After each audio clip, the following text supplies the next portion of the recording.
किसी ने कि मंच जब से अर्थदायक हो गए, तोतले भी गीत गायक हो गए, अब कतरे तक विधायक हो गए, बातें पिछुआरे वो पिल्ली शिकारी आ गए, दिया दुआरे के तुमको बुता ला रहे पूर्णिमा अमावसा बुझाला। बाबूजी कहीं अरे सुसरा तो हम पूछो भी कहिया से तो हम जान तेज भागे लगे। पूर्वांचल के देवरिया जिले के एक प्रतिभावान व्यक्ति के पास हम आए हुए हैं और इनके ही द्वारा इनका परिचय आप लोग जानेंगे। और ये किसी परिचय के मोहताज नहीं है, ये देश के बाहर तक भी अपनी ख्याति बिखेर चुके हैं, किसी पहचान के मोहताज नहीं हैं ये, और बहुत ही सरल स्वभाव के व्यक्ति हैं। और इनका जो बचपन रहा, जो इनकी जीवनी है, वो काफी प्रेरणादायक है और हमारे यूथ को, युवा पीढ़ी को या हर व्यक्ति को जो कुछ कर गुजरना चाहता है इनसे प्रेरणा मिलती है। तो हम ज्यादा समय न लेकर के ये चाहेंगे कि ये अपने बारे में कुछ बताएं आपको। तो देखिए, सबसे पहले तो युवा पीढ़ी की बात आपने की है और संघर्ष की बात की है। बिना संघर्ष का तो कुछ होने वाला संभव नहीं है। मैंने कहा है कि कर्म किए बिन नहीं किसी के उड़कर हाथ खजाना आता, कर्म किए बिन नहीं किसी के उड़कर हाथ खजाना आता, कर्महीन आलसी व्यक्तियों को करना बहुत बहाना आता। जी। और सिर्फ तैरना सीख गए तो नहीं किनारे पहुंचोगे, मंजिल उनको मिलती जिनको लहरों से टकराना आता। जी। तो हमने जो देखा है, जो झंझावात झेला है, हमने जो साहित्य की दुनिया में जो उतार चढ़ाव आए हैं, वो आज की पीढ़ी के लिए तो समझिए कि मुश्किल नहीं बल्कि कहा जाए कि वो असंभव है। जितना हमने झेला है वह झेल पाना असंभव है। क्योंकि उस समय का दौर जब हम लोग मंचों पर, अब तो कहा है किसी ने कि मंच जब से अर्थदायक हो गए, तोतले भी गीत गायक हो गए, राजनैतिक मूल्य कुछ ऐसे घटे जेब कतरे तक विधायक हो गए। तो अब मामला यहाँ आ जा रहा है, जब से पैसा मिलने लगा तब तक चार चुटकुले, अब पता नहीं चल रहा है कि ये चुटकुला इसका है, किसके बाप का है, किसके दादों का है, किसका है। एक ही चुटकुला 20 लोग ठेल रहे हैं और मंच पर अपना धूम मचा रहे हैं कि ये भी साहित्यकार है, ये भी कवि की श्रेणी में आ गए, ये भी बहुत बड़े। और हमने जो 40-45 वर्षों से जो तपस्या की है, तो उसमें हमने नए नए अनूठे प्रयोग किए अपनी कविताओं में, जो आजकल भोजपुरी को लेकर के अश्लीलता परोसी जा रही है, उपेक्षित होती जा रही है। भोजपुरी आदमी बोलना नहीं चाहता है, भोजपुरी गीत सुनना नहीं चाहता है। ऐसे में एक प्रयोग हमने किया कि देखिए सफल होता है या नहीं होता है। और विशेष तौर से पढ़ा लिखा लोग या युवा पीढ़ी विशेष तौर से हमारे पक्ष में आई। और जैसे समझिए कि कुछ जो आप नाम जसकृति कर रहे हैं, मेरा बचपन से ही एक सपना रहा कि ये गाना में आया ना, जिसे चाहिए दौलत रब्बा उसको दौलत दे दे। तो मुझे धन दौलत की बहुत इच्छा नहीं रही, लेकिन नाम शोहरत की इच्छा तो मेरे पास रही और इसी को लेकर के एक जुनून सा हुआ मेरे अंदर। और तमाम सारी परेशानियां आई, चाहे वो आर्थिक हो, चाहे वो सामाजिक हो, चाहे वो व्यक्तिगत हमारे पारिवारिक हो, सबको हमने दरकिनार करके और इसको नहीं छोड़ा, जिससे आज मेरी एक छोटी सी पहचान है, जिससे आज आप इतनी दूर का सफर तय करके आए हैं। सबसे पहले तो आपका हम स्वागत अभिनंदन करते हैं, आपका यहाँ आना सार्थक हो। और मित्रों को तो ये भी, जो भी लोग हमको देख रहे होंगे या पहले से भी पूर्ववत हमारे जो परिचित लोग होंगे, आपके चैनल के माध्यम से मैं कहूंगा कि आपको ज्यादा से ज्यादा सपोर्ट लोग करें, आपके चैनल को शेयर करें, मित्रों में अपने प्रतिक्रिया भी अपनी आप तक पहुंचाए, लोग संप्रेषित करें। बहरहाल मेरे परिचय की बात आई तो मैं कविता में अपने परिचय बताता हूँ, सुनिए कि बाभन के जाते हैं बानी बेकार, आपको सब जान नहीं परिचय हमार, गाँव है सकतुआ सकतुई दाखाना। जैसे कि आपको आने और ढूंढने में पता केवल एक बार कर दे तो चले जाएगी, कविता हमारी याद रहेगी, बाद में आसानी से पहुंच जाएगा। कि गाँव हो सकतुआ सकतुई दाखाना, जिला है देवरिया तुरकुलवा थाना, नाम बादशाह बंसवारी में घोर बा। पीछे का परिदृश्य आपके लोगों में रिकॉर्ड होते हुए आगे पीछे चारों ओर देखी बासे बास खाली कि नाम बादशाह बंसवारी में घोर बा, जागी रात भर चोरन के डोर बाप, बातें पिछुआरे वो पिल्ली शिकरिया, गटई पौजर बा शब्द करिया, भोंके ना धीरे से धरे कपच के आवे के हो कहते भाई बच के। आ देखते में ओकरा का होला बुखार, आपो सब जान नहीं परिचय हमार। अब 12 महीना अनहरिया के आस बा, चारों ओर बास खूब जा कंजास बा, दिया दुआरे के तुमको बुता ला रहे पूर्णिमा अमावसा बुझाला। एक बेर हित जिन भादो में आवे, जिंदगी में फिर को मुंह न दिखावे, दिनहु में मच्छर फुला देला काट के, कितने लोग लेला दरी उलाट के, अब मोर मैदान खाती होला हरानी, हेले के पड़ला जगह भर पानी। अब जहाँ सड़क पहनी है, सड़क के आगे जब न जाए तो पूरा इतना पानी हमके हेर के जाके पड़ा आगे कि अब भइल ना एकर सुधार, आपो सब जान नहीं परिचय हमार। 125 घर बाटे आबादी हमारी गाँव के, 125 घर बाटे आबादी, कौन कौन जाति बाटे सगरो बता दी। 34 घर बाभन राजपूत 22, हरिजन के घर बाटे 26-28, 15 घर चनऊ, 4 घर तेली, चुनी के सार बने शंभू भुटेली, 3 घर बढ़ई कमकर के तीनी, 12 घर को हरौटी के गिनी, 4 घर गोड़ बड़े चाहे कहाँ। आपको सब जान नहीं परिचय हमारा, ये हमारा भौगोलिक परिचय। और क्या सुनना चाहता है आप बताएंगे। बचपन से यहाँ तक का सफर कैसा रहा आपका? देखिए, क्योंकि आपकी जो जीवनी है उससे हमारे यूथ को कहीं न कहीं प्रेरणा जरूर मिलेगा, जो कुछ कर गुजरने का हौसला रखता है, सोच रखता है, तो आपके संघर्षों से मुझे लगता है कि हमारी यूथ को प्रेरणा जरूर मिलेगी, क्योंकि प्रेरणादायक आपका जो है प्रयास रहा है, बहुत ही संघर्ष। ये मैंने जो अपने मन को सांत्वना देने हेतु कुछ जो लिखा वो मैं समर्पित करता हूँ 4-4 पंक्तियों में। पहले तो ये कि नहीं जो आज होता है सब्र करिए वो कल होगा, नहीं जो आज होता है सब्र करिए वो कल होगा, प्रश्न कोई भी हो प्यारे समय के साथ हल होगा। ये मैंने लिखा अपने मन के शांति के लिए। जब हमको आर्थिक संकट से मैं जूझ रहा था, मुझको लग रहा था कि ये सब छोड़ छाड़ के कहीं चले, हम भी कोई नौकरी कर लें, कुछ ऐसा करना, कुछ ऐसा कर लें। 8 महीने नौकरी मिलिट्री में रह करके नासिक देवलाली कैंप में रह करके और छोड़ के भग के घर चले आए। टेलीविजन फैक्ट्री में नौकरी करके छोड़ के भग के चले आए। होमगार्ड विभाग में नौकरी करके छोड़ के भग के घर। हमको नौकरी नाम से हमको चिढ़ हो गई थी, इसलिए हम पराधीन सपने सुनाइए कहा गया है। मैं स्वतंत्र विचार का, जो हमको कहीं ड्यूटी पे है उसी में हमको कविता लिखने का अगर मूड आया तो नौकरी जाए चूल्हे भाड़ में हम कविता लिखेंगे पहले उसको। ये मेरा अपना वसूल था। जीवन में कविता आपके मन तरंग में बस गया था। तो हमारा कविता समझिए, हमारी कविता हमारा दासन बासन सब कुछ है। मैं कविता हाथ में कलम लिए सोता हूँ और जगता हूँ तो कलम हमारे हाथ में ही रहती है। समझिए मैं आज आपसे बता दूं, रात 2 बजे रात को जगा हूँ और सुबह 6:10 तक मैं कविता लिखा हूँ, 2 बजे से जग करके। और रजाई में ही बैठे कविता लिखा। लाइट गुल हुई है उसके बाद में मोबाइल जला के अंतिम लाइन लिख करके तब मैं वहां से हटा हूँ। तो ये प्रतिदिन की मेरी दिनचर्या है।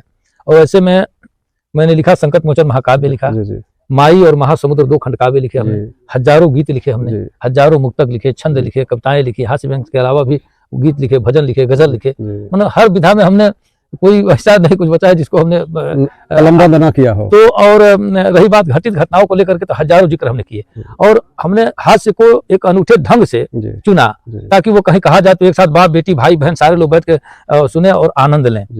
और संघर्ष की बात आपने की तो 4 पंक्ति और बड़े काम की मैं सुना दे रहा आपको कि नर को निरंतर कर्म का अभ्यास होना चाहिए, नर को निरंतर कर्म का अभ्यास होना चाहिए, अभ्यास का प्रतिफल सदा आभास होना चाहिए और आभास के हर बिंदु पर विश्वास होना चाहिए और विश्वास प्रेमी इत नहीं इतिहास होना चाहिए।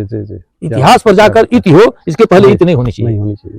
और हमने यही प्रतिज्ञा की बचपन से। जब लोग कहते थे कि चाहे हमारे पिताजी भी थे आवारा, सपा बह गए थे, आवारा हो गए, अब थोड़ा कौन दूसरा काम था। हमको गाने बजाने में समझिए और कुछ लिखने में बचपन से ही रुचि रही और इसको पिताजी को मतलब इससे सख्त चिढ़ थी। तो उनके चिड़चिड़ेपन से समझिए कि हम हास्य की तरफ मुड़ गए। नहीं तो हास्य हम नहीं लिखते थे, मूलतः तो हम गीतकार हैं। तो आप लोगों का आशीर्वाद से भी एक फिल्म आ रही है, देखिए आप लोगों का स्नेह प्रेम रहा तो उसमें हमारे गीत बजेंगे, जो है तेरे मेरे फेरे। उसमें हीरो कौन है? वो है परवेश लाल यादव। परवेश लाल यादव है उसमें। पिताजी का और माताजी का आपके शुरुआती सफर के दौरान क्या एक्ट रहा, रिएक्ट रहा, उनका समर्थन मिला? कहा कि पिताजी के चिड़चिड़ेपन से ही मैं कविता लिखने लगा और मामा ससुरा पिताजी की 2 गाली बड़ी प्रसिद्ध थी। बात बात में मामा कह देना, ससुरा कह देना। तो यहाँ से अब हम चूंकि विनोदी प्रवृत्ति के बचपन से रहे और उनकी कुछ बातों को लेकर के हम चूंकि अब पिताजी है, मामा कहे तो हम तो दूसरी गाली तो देंगे नहीं उनको, लेकिन उसी भाषा में हमको जवाब देते थे। जब कहते थे कहो मामा, कहो बहन है, अब बात सोचिए बात बिगड़ेगी। अब यहाँ कहना होता था कि बाबूजी चिढ़ जाते थे और मार पिटाई शुरू होती थी। तो धुनाए पिटाए तो कई बार समझिए उनका लात खा खा के जितने लात गिरे उतनी कविताएं हमारी निकली। तो लात रहा कि आशीर्वाद रहा? आशीर्वाद ही रहा। मैं एक कविता ही सुना दे रहा हूँ इसलिए कि हम के हई हम का हई साचे बताई आपसे, उहे कहिले रात दिन सिखनी जे अपनी बाप से। बापे की गोदी जन्म भइल सगरो हमरी कविताई के, एही में आधा बखरा बा दूध हो के हमरी माई के। हमरा ख्याल बा 5वां में हम पढ़त रहनी तहिया से, बाबूजी कहीं अरे ससुराता हूँ पूछे भी कहिया से। हमरा ख्याल बा 5वां में हम पढ़त रहनी तहिया से, बाबूजी कहीं अरे ससुराता हूँ पूछे भी कहिया से।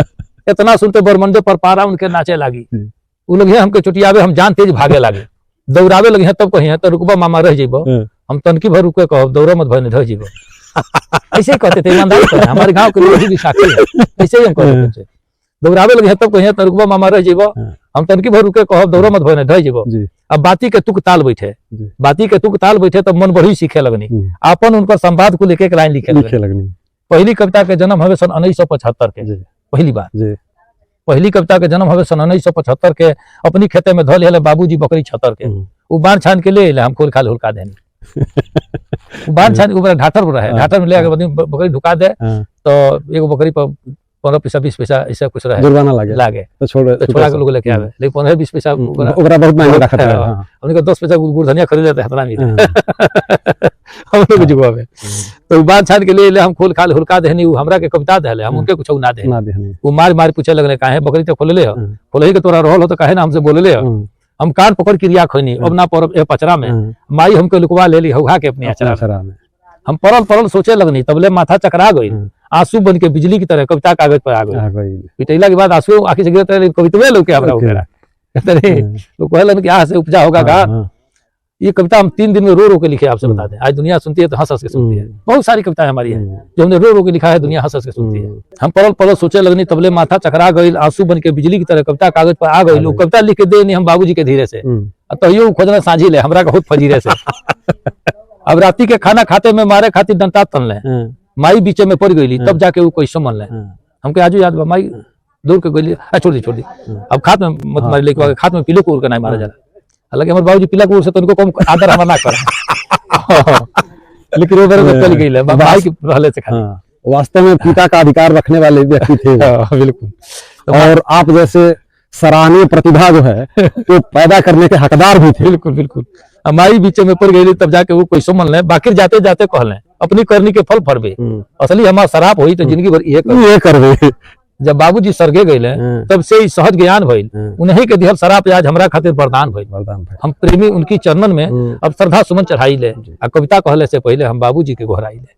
ये मेरी सत्यता है, समझिए। यहीं से मेरी कविता की शुरुआत है। और मैं यही चाहूंगा कि जो यूथ वर्ग के लोग हैं, पिता माता की जो मार है, गाली है, उसको आपने किस तरह से लिया और क्या संदेश देना चाहेंगे? जहां आज स्थिति ये है कि एक गार्जियन थोड़ा सा अगर टाइट होकर बोल दे रहा है, बच्चे घर छोड़ के भागने के उतारू हैं।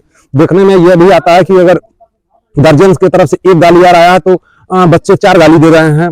तो ऐसे माहौल जो विषाक्त होता जा रहा है, हमारे संस्कृति और सभ्यता का लोप होता जा रहा है। देखिए, तो आपने अगर यदि माँ बाप का ये सुना और उसका प्रत्युत्तर नहीं किया तो उसका क्या आपके जीवन में लाभ हुआ, और हमारी इस पीढ़ी को क्या देना चाहेंगे? देखिए, वो कहीं न कहीं गुमराह होती जा रही है। मामला कई सारी बातें हैं। एक तो यह है कि उचित पारिवारिक शिक्षा जी न मिलना, जैसे कि आप इसको अन्यथा नहीं लेंगे, हम आप अपने बच्चों को जल्दी से जल्दी सोचते हैं कि ये सयाना हो जाए, जल्दी से जल्दी पढ़ के डीएम एसडीएम कलेक्टर बन जाए, जो भी कुछ बने बने ना बने, लेकिन पैसा खूब कमाए। कहीं न कहीं हम अपने बच्चों को ये कहीं फोकस करते हैं आपके हिसाब से कि वो पैसा छापने की मशीन बन जाए, कंपनी बन जाए। हम आदमी बनाना ही नहीं चाहते, बिल्कुल नहीं चाहते हैं। और आप जब तक पारिवारिक शिक्षा उसको नहीं देंगे, जब तक संस्कार उसके अंदर नहीं बोएंगे, आगे चल करके वो लड़के निश्चित तौर से आपकी अवहेलना करेंगे और ऐसे लोग अनाथालय में शरण पाएंगे। मैं बताऊं, गार्जियन कुछ मिसाल के तौर पर आपको बता दूं, बच्चे को अभी 5 साल 7 साल का बच्चा हुआ क्या, उसको हॉस्टल में डाल दिया गया। हॉस्टल में रहा बच्चा तो अब कैसे संगत में कुसंगत में पड़ेगा, कैसे लोगों के बीच में रहेगा, माँ बाप से उसका स्नेह यहीं से कम होता जा रहा है। आगे गया, बड़े क्लास में गया, कहीं अगर आपने भेज दिया कोटा चला गया, कहीं दिल्ली चला गया, कहीं चला गया, जहां भी गया, अब जो दूरी आपके बीच उसकी बनी होती है, और उस गैपिंग में, वो जो गैपिंग है, उस गैपिंग में कोई दूसरा तीसरा या दूसरी तीसरी जो भी उसकी जिंदगी में आया, अगर थोड़ा भी स्नेह दिखाया तो उसके तरफ उसका आकर्षण निश्चित है।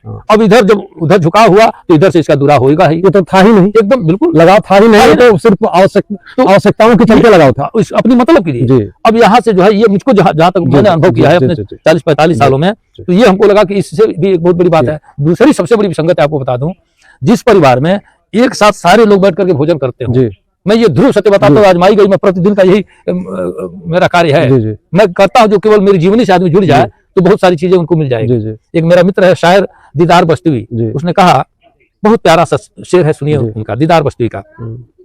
कहे कि बूढ़े बीमार बाप को बिस्तर पे देखकर बेटों ने जायदाद का मुद्दा बना लिया। बूढ़े बीमार बाप को बिस्तर पे देखकर बेटों ने जायदाद का मुद्दा बना लिया। निकली नहीं थी सास के सीने से अभी रूह, बहुओं ने जेवरात पर कब्जा जमा लिया।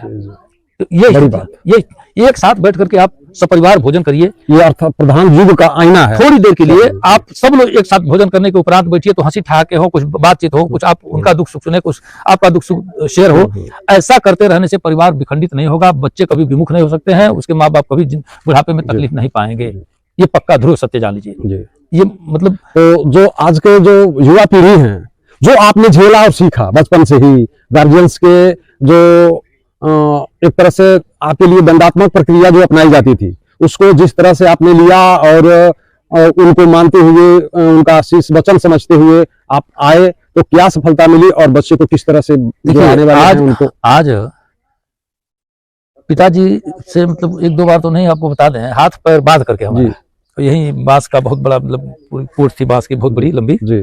तो इसमें जो है पैर में रस्सी बांध के हमको चमगादड़ के जैसे लटका दिए थे। 3 घंटे तक लगातार लार पोटा नीचे निकल रहा था, लेकिन कोई छुड़ाने भी नहीं जाता था। पिताजी इतने जिद्दी और इतने मतलब तेज दिमाग के थे। हमारे मोहल्ले टोले में हमको चाहे किसी को वो डांटने लगे, बोलने लगे, मारने लगे, तो बीच में जो गया तो सबको छोड़ के पहले उसको पीटना शुरू करने लगे। ऐसे मुड़ के थे आदमी, और मरते समय तक उनकी आंखों की ज्योति नहीं गई, मुंह का एक भी दांत नहीं टूटा, और कड़ी कड़ी मूछें एकदम पकी पकी, बाल भी पका पका, मैंने पहले तो एकदम ठेठ भोजपुरिया जबान थे। हाँ एकदम समझिए।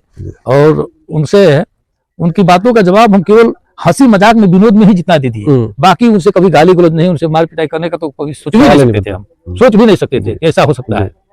अब बातों का जवाब हंसी हंसी में, मान जैसे खाओ मैं मांगू, खाओ मैंने, अब वही जगह दे करके कहते थे कि हम भागने के लिए जगह है तो हम घर में है, अब बाहर है तो ऐसा अब देख लेते, अब जगह तो है, यहाँ से तो सच से निकल लेंगे, कहे तो तुरंत हम टप्पा भगना ही था, नहीं मुसीबत आ जाए। देखिए हम पढ़ते थे तो एक मास्टर साहब थे, हमको पढ़ाते थे, कहते थे गुरु के छड़िया लड्डुआ 4, मानो गुरु के एगो छड़ी बाज गया मतलब 4 गो लड्डू गुजिया मिल गए। तो वही तरह से महतारी बाप के अगर चटकन मिल जाए, लात मिल जाए, जूता मिल जाए, तो आशीर्वाद स्वरूप मिली, हमको सुधारे खाती, हमको कुछ करे खाती, कुछ नयापन ले खाती, जो पूरी तबाह को छोड़े खाती मिली, ना कि हमारी अनुभव खाती, हमारी भलाई खाती। और अगर ये इतना हमारी चिंतन अगर हो जाए मन में, तो महतारी बाप के प्रति केहू के विद्वेष मन में नहीं पनप सकेला, जहां तक आप ये लोग पूजनीय है समझिए, जिनके चलते हमारा जीवन, जिनके चलते आज हम ये सारी दुनिया देख रहे हैं, उनके प्रति हमारे मन में यह धारणा कैसे हो सकती है को अनाथालय में रहें या वृद्धाश्रम में रहें या उनको इतना कष्ट हो और हम सुख भोगें, ऐसा तो संभव ही नहीं है। तो कुछ और आप हमारे श्रोताओं को, जैसे आपको ये कुछ छंद, 2-4 छंद आपको सुना दे रहा हूँ, क्योंकि मुक्तकों में, छंदों में, कविताओं में, जैसे आप कहेंगे कई विधाओं में मैं कविता लिखता हूँ। एक तो ये छंद कहता हूँ, चूंकि ना तो एक जात विशेष के पास ही आपका वीडियो जाएगा, ना धर्म विशेष के पास, ना व्यक्ति विशेष के पास, सर्वजन सुखाय सर्वजन हिताय की बात लेकर के आप ये अपना जो भी कुछ कर रहे हैं, आप भी कर रहे हैं, हम भी कर रहे हैं। तो एक छंद में सुनाता हूँ, सुनिए। शायर होगा, कभी होगा तो समाज को जोड़ने की बात हमेशा करेगा, नहीं कि तोड़ने की बात करेगा। उसको किसी जात से, किसी धर्म से, किसी मजहब से कुछ लेना देना नहीं होता है। मेरा भी अपना है, मैं भी कहता हूँ सबके हैं, नाम रूप की संगम से संसार रचाइल बा, जात धर्म में बाट बाट इंसान भुलाइल बा। एक छंद सुनिए कि जाति धर्म भाषा की दुहाई दे के आप कभी लोगों को बेकार गोल बंद मत कीजिए। जाति धर्म भाषा की दुहाई दे के आप कभी लोगों को बेकार गोल बंद मत कीजिए। और एकता अखंडता जरूरी राष्ट्र हित हेतु, तोड़ने का कोई छल छंद मत कीजिए। जाइए जुलूस में जरूर किंतु याद रहे, तीर तलवार को पसंद मत कीजिए। जाइए जुलूस में जरूर किंतु याद रहे, तीर तलवार को पसंद मत कीजिए। और सच बोलने के बाद सूली चढ़ जाए, किंतु सच की आवाज कभी बंद मत कीजिए। तो सच बोलते रहिए, सच की आवाज उठाते रहिए, आज नहीं तो कल लोगों के कान पर निश्चित जू रहेंगे और ये बात आपको बैठेगी। चाहे हम, इसीलिए हम भी लिखते हैं, किताब लिखते हैं कि जो कि जीते जी हमारी जो प्रसिद्धि मिल जाए, वो कोई है नहीं। जो भी लोग रहे, मुंशी प्रेमचंद से लेकर इतिहास गवाह है, भूखों लोग मरे, फाका कच्ची में लोग मरे, आज तो मैं चैन से 2 रोटी नमक रोटी अपना मिल जा रहा है, एक ठीक ठाक से मड़िया अपनी है, इसमें बसर हो जा रहा है। जब इतना आदमी जान ले कि साई इतना जिद्दिए जामे कुटुंब समाए, तो ना किसी से बैग रहेगा, ना कुछ विरोध रहेगा, अपने नमक रोटी में मस्त रहे, मस्ती में बस। और दूसरी बात ये जान लीजिए, आपके चैनल के माध्यम से भी संदेश देना चाहता हूँ। आज तक समझिए हमारा 58 पूरा हो गया, 59 में मैं प्रवेश कर गया, दिसंबर 15 से, लगता नहीं है दिसंबर 15 से हमारा 59 हो गया, 59 में चले गए। तो लेकिन आज तक मुझे सुई नहीं लगा, मैं बीमार कभी जीवन में नहीं पड़ा, ईश्वर न करे। जीवन के लिए बहुत ही मस्ट है, बहुत जरूरी है। और इसमें आपके आहार विहार पर ये है कि आप कैसे आहार विहार करते हैं, कैसे। हमने कविता में कहा कि हंसने से शरीर की 36 मांसपेशियां हरकत करने लगती हैं और प्राणवायु में आयु बढ़ जाती है, उसकी शक्ति बढ़ जाती है प्राणवायु की, तनाव मुक्त हो जाता है आदमी। तो हंसने से बहुत सारे फायदे हैं, इसलिए हमने हास्य का चुनाव किया। और कहता हूँ कविता में कि अगर मस्त हो तो स्वस्थ नजर आओगे मियाँ, अब मस्त रहिए, स्वस्थ रहिए, यही मैं देने के लिए आपसे ये बात कह रहा हूँ। अगर मस्त हो तो स्वस्थ नजर आओगे मियाँ, गमगीन हो बीमार गुजर जाओगे मियाँ, हंसते रहो दिल का कभी दौरा न पड़ेगा। आप 5 बार ठहाके लगाइए 24 घंटे में, आपको दिल का दौरा चाहिए, आपको या हमको किसी को नहीं पड़ सकता, मैं दावे के साथ कहता हूँ। लेकिन खुल के हंसे दिन भर में 24 घंटे में 5 बार ठहाका लगा के, मुस्कुराने में और हंसने में बड़ा अंतर है। ठहाका लगाने मतलब अभी क्या, तो ये पूरा समझिए कि शरीर हिल गया, तमाम सारी इंद्रियां उसमें हो गई, तो वो सचल हो जाती हैं। तो कहा कि अगर मस्त हो तो स्वस्थ नजर आओगे मियाँ, गमगीन हो बीमार गुजर जाओगे मियाँ, हंसते रहो दिल का कभी दौरान पड़ेगा, मायूस हो गए तो मर जाओगे मियाँ, गधे भी रेखते हैं तू आदमी होकर, हंसने के बिना सर कहाँ खपाओगे मियाँ, और प्रेमी हजल हमारी सुनकर हंसो अगर तुम मनहूसियत से साफ उबर जाओगे मियाँ। वाह वाह वाह वाह। भोजपुरी में मुक्त कहता हूँ कि हीरा मोती महल अटारी रुपया लाखों लगे हुई, हीरा मोती महल अटारी रुपया लाखों लगे हुई, अजय कभू हंसते ना होके वो महा अभागे हुई। वो मनोरंजन के साथ साथ लोगों का दवा भी क्या करते हैं, एकदम इलाज करता है, मैं बिल्कुल ट्रीटमेंट है समझिए। और इसीलिए तमाम बड़े मंच होते हैं, आप देखते हो कि हास्य के दो कभी नहीं हो तो पूरा मंच धाराशायी हो जाता है। सही बात है। और तमाम हास्य में की बहुत सारी कविताएं, हम तो लग रहा है कि 1000-2000 की कविताएं तो हमको जबानी तौर पे याद है, चाहे वो हिंदी की, भोजपुरी की, संस्कृत की, उर्दू मिश्रित, जैसे आप सुनना चाहेंगे तो 2-3 घंटे तो धुआंधार में सुनाते चलता रहेगा। हाँ। हमको डायरी देखने की कोई आवश्यकता नहीं होती है, डायरी देखने कोई कविता नहीं पड़ता। कुछ चुनिंदा चीजें जो आज के जमाने में जो लोग, चूंकि आपके चैनल पर युवा वर्ग भी देखेंगे जी, तो विशेष तौर से कुछ पंक्तियां युवा वर्ग के लिए दे रहा हूं, सुनिए। सुना है जो मजाहिया जिसको तंजो मजाह कहा जाता है उर्दू में, हास्य व्यंग हम कहते हैं हिंदी में। सुना है इश्क में गधे भी सूखी घास खाते हैं, सुना है इश्क में गधे भी सूखी घास खाते हैं, वो पागल लोग हैं जो प्यार में सल्फास खाते हैं। सुना है इश्क में गधे भी सूखी घास खाते हैं, वो पागल लोग हैं जो प्यार में सल्फास खाते हैं, मोहल्ले में हमारे एक आशिक हैं 72 के, रजाई ओढ़कर बादाम च्यवनप्राश खाते हैं। क्या बात है, क्या बात है। रजाई ओढ़कर बादाम च्यवनप्राश खाते हैं। और 4 पंक्तियां इसी गोत्र की सुन लीजिए। गर इश्क है तो रिस्क उठाना ही पड़ेगा, गर इश्क है तो रिस्क उठाना ही पड़ेगा, मासूक से मिलने कहीं जाना ही पड़ेगा, गर बच गए तो ठीक है दुनिया की नजर से, पकड़े गए तो लात भी खाना ही पड़ेगा। क्या बात है, क्या बात है। अब तो जोगी जी ने चला दिया, तो पकड़े गए तो लात भी खाना ही पड़ेगा। और 4 पंक्ति और सुन लीजिए कि छुपाने से ज्यादा दिखाने की इच्छा, हर चीज में दिखिए, पहनावा ही है, कोई महिला हो या पुरुष हो, जो भी कुछ अगर कुछ पहन लिया या कुछ उसके पास अलग दिख रहा है तो जितना उसको खुद का सुख नहीं है उससे ज्यादा लोगों में उसको दिखाने का हो रहा है। छुपाने से ज्यादा दिखाने की इच्छा गलत हो गई है, जमाने की इच्छा, और जहां डूब करके मरे हैं हजारों वही हो रही है नहाने की इच्छा। क्या बात है, क्या बात। जहां डूब करके मरे हैं हजारों वही हो रही है नहाने की इच्छा।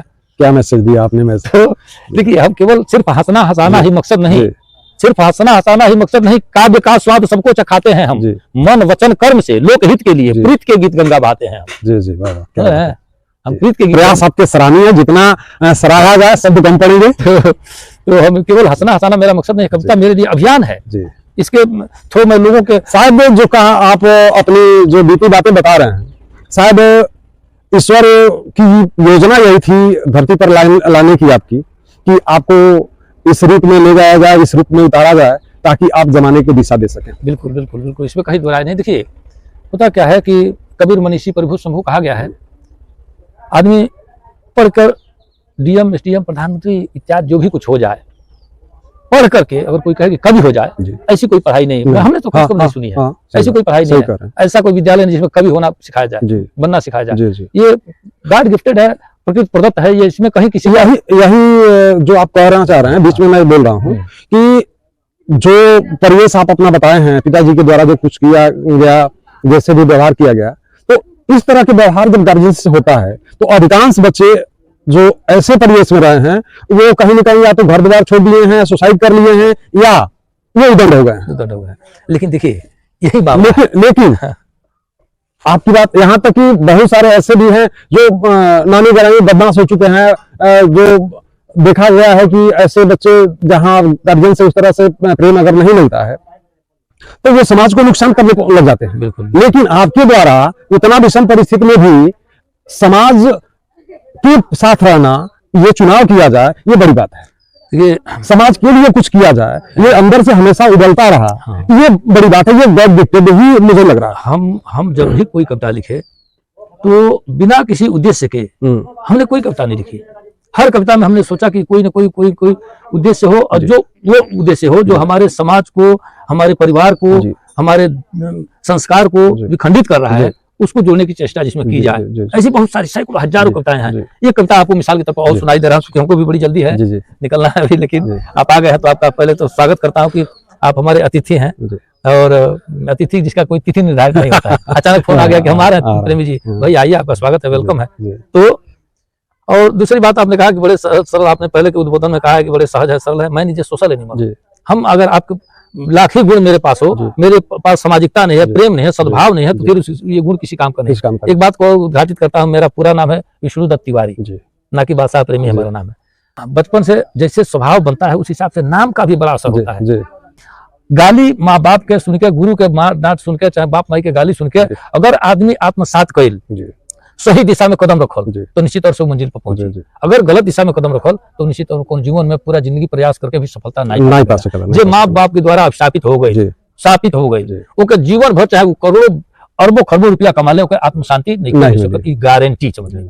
ओकर बेटा बेटी फिर वही साथे वह व्यवहार दोहराई, फिर ओकर पुनरावृत्ति हुई।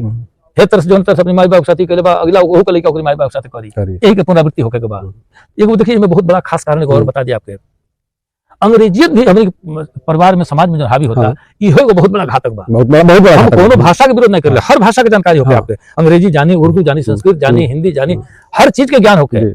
लेकिन अंग्रेजियत जो हावी होता हावी होता। ऐसे पाश्चात्य सभ्यता हमारी संस्कार पर जो हावी है। कल्चर हावी हो रहा है, और पाश्चात्य सभ्यता हमारे लिए जितना प्राणघातक है हाँ। उतना कुछ भी नहीं कुछ है। भी नहीं है। जहाँ हाय बाय टाय ये सब करके और नाम रख करके, अभी हमने कहा नाम का प्रभाव होता है, टिंकी पिंकी ये सब नाम रखेंगे उसका प्रभाव, और राम विलास, राम पुकार, हरिचरण, इसका दोनों का प्रभाव बड़ा अंतर होता है। हाँ, नाम का प्रभाव का। हम लोग ब्रह्मा विष्णु दो भाई हैं, हमारे भैया का नाम है ब्रह्मापति तिवारी, मेरा विष्णु दत्त तिवारी, जी। मेरे पिताजी कमलापति तिवारी, जी हमारे चाचा जी कैलाशपति तिवारी, जी। तो सब नाम अब ऐसे अरुण वरुण करके हमारे परिवार में सब लोग हैं। शिवदत्त हमने बेटे का नाम रखा, त्रिलोकी रखा, जी। तो हम भी चाहते तो टिंकी पिंकी पुंकू हाँ, कुछ भी कुछ भी कर रख सकते सकते थे, थे। लेकिन नाम का बड़ा असर होता है, जी जी प्रभाव पड़ता है। जी जी। एक कविता सुनाता आपको, जल्दी जल्दी सुन लीजिए कि भौजी चाची आंटी भैली माई भैली मम्मी, भौजी चाची आंटी भैली माई भैली मम्मी, अब बाप हो गए डैडी पापा नहीं खेतन को कमी। कम है। अब डैडी ने कहा डैड कहा जाता है, डैड कहा जाता है। मम्मी नहीं मम। मम कहा जाता है। भौजी चाची आंटी भैली माई भैली मम्मी, बाप हो गए डैडी पापा नहीं खेतन को कमी। अब सीता गीता गायत्री कहले से जीभ खियाता, रिंकी टिंकी डिंकी पिंकी ये नाम धराता। धराता। अब मिल्क पाउडर डब्बा के, मिल्क पाउडर डब्बा के बोतल में भर के टानी, तो बोतल के लड़का कैसे माई दादा पहचानी, पहचाने। वो तो बोतलों के माई हाँ, जीनो वो- जो हाँ, करके वो होता। हाँ। आदमी के मनुष्य के लड़का के जंगल में छोड़ दिया जाए तो पशुवत व्यवहार कर लगी, उसी कुल के भाषा बोले लगी, उसी कुल के आहार करे लगी। यही तरह संस्कार होला कि मिल्क पाउडर डब्बा के बोतल में भर के टानी, तो बोतल के लड़का कैसे माई दादा पहचानी। माई की छाती के अमृत, माई की छाती के अमृत छीने दूस मौसमी, बाप हो गए डैडी पापा नहीं खेतन को कमी। दिने दिन भुलायल जाता दही दूध या माठा। जी हम राजस्थान गए नहीं बूंदी एगो कार्यक्रम में जी 2002 में, जी बूंदी, जी जी तो समय से कुछ पहले हमने पूछा भाई चल मार्केट में घूमल चल जा, पान पत्ता खा के आदमी आई, तो गए तो हतना बड़े बड़े बाल्टा में भाई एगो हतना बड़ा लोटिया में एगो राड टाइप का लगावर है, और में बुड़का गिलास में भर भर भैया ये क्या अच्छा है ठीक है, तो हमको 4 रुपया दे दो हम लोग के। एगो बाल्टी में भरा 8-10 मगर नाप डल से आधा बाल्टी, हमने के 3 आदमी रहने जा, भैया इतना का हुआ, तो कहता अरे भाई तू इतना का आपने दिया, तो हाँ 4 रुपया का आपने दिया। हाँ। हमने 4 रुपया खाता बता, हमने आयल में तो आज बता दी कि 20 रुपये से ऊपर अपने यहाँ मठा हमने गाँव में बिकाता हाँ कहीं लोगते नहीं, आखिर देखले हम 20 रुपये से ऊपर कहते मठा लोगते नहीं। तो दिने दिन भुलाइल जाता दही दूध या मठा, लोग रहे चिमनी पर ना तो तरकुल तरह काठा, काठा। चिमनी पर रोटी भी लागेला हाँ सब हाँ कुछ हो हाँ हाँ। कविता लिखले 10 रुपया की झीली चिमनी पर मिली, एक बार मारी 3 घंटा ही हाँ। जो भट्टी पर भी लागल भाटा पर भी भाटा भी उड़ाता। रोग रहे चिमनी पर ना तो तरकुल तर इकट्ठा, मछली गोश्त खरीदे खातिर लागे बड़का लाइन, घी के बदले खाइल जाता डालडा तेल रिफाइन रिफाइन नहीं, एकदम। मछली गोश्त खरीदे खातिर लागे बड़का लाइन, घी के बदले खाइल जाता डालडा तेल रिफाइन। अब बाय बाय हेलो हाय में भूल गए जय रामी, पहले को जय राम जी गोल लगता नमस्कार प्रणाम करी, अब खत्म हो गई खत्म बा। बाय बाय हेलो हाय में भूल गई जय रामी, बाप हो गई डैडी पापा नहीं खेतन को कमी। अब टीवी सीडी देख देख के मती गईल बौराई, टीवी सीडी देख देख के मती गईल बौराई। अब बुढ़ो पोते काली मेहंदी बुढ़ियो हेयर डाई, हेयर डाई। अरे टीवी सीडी देख देख के मती गईल बौराई, बुढ़ो पोते काली मेहंदी बुढ़ियो हेयर डाई। दांत भले मुहे में नहीं खे फेंकत आने गाज, अब ब्यूटी पार्लर में करवावे तीसरे दिन मसाज। अब शहर देहात बराबर भइल बाटे लोग उधमी, अब बाप हो गए ना डैडी पापा नहीं खेतन को कमी, बाप हो गए ना डैडी पापा नहीं खेतन को। आइए इन्होंने जो जीवन में संघर्ष किया है और उस संघर्ष के परिणाम स्वरूप जो जमाने से इनको पुरस्कृत किया गया है, मेडल इत्यादि इनको जो प्राप्त हुआ है, हम थोड़ा सा उसे भी देखें। तो अब तक जो इनको इनके संघर्ष के परिणाम स्वरूप मेडल्स जो मिले हैं इस जमाने से, देश विदेश से बहुत सारे मेडल इनको मिले हैं, तो इसको एक नजर हम देखें।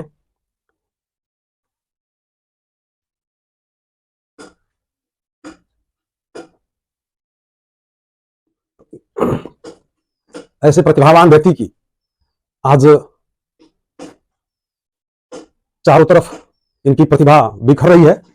और इनका जो भी प्रयास रहा, जो भी संघर्ष रहा, वो काबिले तारीफ है। तारीफ इनके लिए तो बहुत छोटा शब्द होगा, बहुत छोटा प्रयास होगा। जिस स्थिति परिस्थिति से ये उभरे हैं, आगे बढ़े हैं, जो संघर्ष किए हैं, इनका कविता के प्रति एक तरह से साधना था और इस वजह से ये यहां तक पहुंचे। नहीं तो लोग आजकल स्थितियों परिस्थितियों से घबराकर अपना घुटने टेक देते हैं, लेकिन इनका जो संघर्ष रहा ये काबिले तारीफ रहा और मैं इनको मन से, आत्मा से इनके संघर्ष को प्रणाम करता हूं और इनको प्रणाम करता हूं कि इन्होंने इतना सोचा कि कुछ समाज को दिया जाए और बहुत कुछ इन्होंने दिया। अपने जीवन के उद्देश्य को ही जो है समाज के लिए बना लिया और जो आज समाज को दे भी रहे हैं। और अभी इनकी बातों से ऐसा लग रहा है कि जीवन पर्यंत इन्होंने ये योजना बना रखा है कि मैं इस समाज के लिए हूं और समाज को देता ही रहूंगा। एक 2 लाइन की कविता मुझे याद आ रही है कि तन समर्पित, मन समर्पित, नींद का तृण समर्पित, चाहता हूं देश की धरती तुझे कुछ और भी दूं। वह जो 2 लाइन है इन्होंने अपने जीवन का उद्देश्य बना लिया है, उसी में अपने जीवन को समाहित कर लिया है और इसके लिए हमारी समाज, हमारे देश के लोग जितना भी इनको धन्यवाद करें वो कम ही होगा।